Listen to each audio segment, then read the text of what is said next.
প্রয়োজনে আমরা আবার রক্ত দিব, আমরা আরেকটা জুলাই নিয়ে আসবো, তারপরে গণভোট আদায় করবো। অবশ্যই নির্বাচনের আগে গণভোট হতে হবে। গণভোটটা হবে জুলাই সনদের বৈধতার জন্য।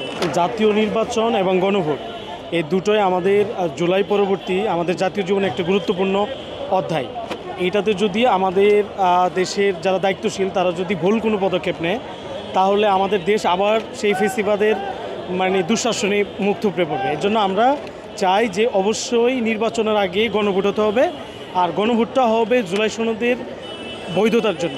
জুলাই সনদ ভ্যালিড, এটাকে যদি আমরা ভ্যালিড হিসেবে পেতে চাই তাহলে অবশ্যই আমাদেরকে জুলাই সনদের আমাদেরকে ম্যান্ডেট লাগবে। এই ম্যান্ডেটের জন্য গণভোটের কোনো বিকল্প নাই।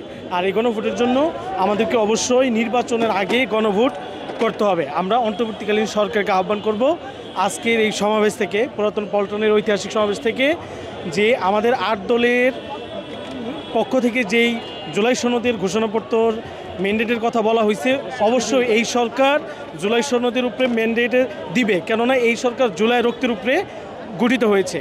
আর নির্বাচনের কথা আমরা বলবো, যদি জুলাই সনদ সঠিকভাবে জুলাই চার্টার যদি আমরা সঠিকভাবে গ্রহণ করতে না পারি, বা এই দেশের জনগণ যদি জুলাই চার্টার না পায়, তাহলে 72-এর সংবিধানের মাধ্যমে এই দেশে আওয়ামী লীগ সরকার যেমন বছরের পর বছর আমাদেরকে দুঃশাসন, জুলুম, নির্যাতন, গুম, খুন, আয়নাঘর তৈরি করেছে, পরবর্তী যেই সরকার ক্ষমতায় আসবে তারাও জুলাইকে এইভাবে ব্যবহার করে ব্যক্তিগত সম্পদ বানিয়ে জুলাইকে পরবর্তীতে সন্ত্রাস হিসেবে আখ্যায়িত করবে।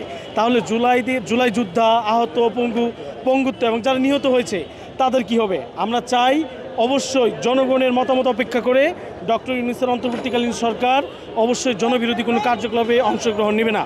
আমরা চাই নির্বাচন অবশ্যই হোক, ফেব্রুয়ারিতে নির্বাচন হোক, আমাদের কোনো সমস্যা নাই। নির্বাচনের মাধ্যমে একটা নিয়মতান্ত্রিক এবং গঠনতান্ত্রিক কনস্টিটিউশনাল গভর্নমেন্ট আসুক, কিন্তু তার আগে আমরা জুলাই বিপ্লবের ম্যান্ডেট চাই। আমরা দেখেছি জুলাই বিপ্লবের ম্যান্ডেট কেন দরকার, এটা জনগণকে বোঝা দরকার।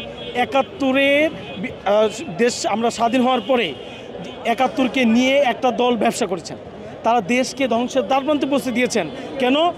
আমরা 71-এর বিপ্লবে 71 যে স্বাধীনতা পেয়েছি, শুধু আমরা নামেই স্বাধীনতা পেয়েছি, আজও আমরা আমাদের কত লক্ষ মানুষ শহীদ হয়েছে আমরা এর কোনো তালিকা পাইনি। এবং জুলাই গণভোটের নির্বাচনের আগে যদি গণভোট না হয়, আমরা আমাদের নেতৃবৃন্দের কাছে প্রত্যাশা করব, রক্ত দিয়ে যেমন জুলাই এনেছি, প্রয়োজনে আমরা আবার রক্ত দিব, আমরা আরেকটা জুলাই নিয়ে আসবো, তারপরে গণভোট আদায় করবো। কারণ এখানে ক্ষমতায় যাওয়াটা ফ্যাক্ট না, এখানে সব থেকে বড় ফ্যাক্ট হলো আমাদের জুলাই সনদের বৈধতা।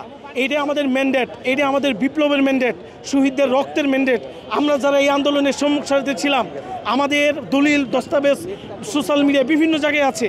যদি আবারও কখনো ফেসিবাদ আসে, তাহলে আমাদেরকে ধরে ধরে তারা আমাদের নেতৃবৃন্দদেরকে যেভাবে ফাঁসি দিয়েছে, পরবর্তী এর আগে 75-এর বিপ্লবীদের যেভাবে ফাঁসি দিয়েছে, তারা এইভাবে ফাঁসি দিবে। আমরা এটা চাই না। আমরা আপনাদের মাধ্যমে দেশবাসীর কাছে জানিয়ে দিতে চাই, এই গণভোটের বিষয়ে আজকের সমাবেশের পরে যদি অন্তর্বর্তীকালীন সরকার এই জনতা রায়কে উপেক্ষা করে যদি একটা দলের রায়কে মেনে নিয়ে কাজ করতে চায়, তাহলে আপনারা সবাই জুলাইয়ের মতো করে মাঠে নেমে আসুন। আমরা হাসিনাকে মতো ফেরাউনকে তাড়াইতে পারছি, আর নব্য গঠিত হওয়া ফেসিবাদকে আমরা তাড়াইতে বেশি সময় লাগবে না ইনশাআল্লাহ।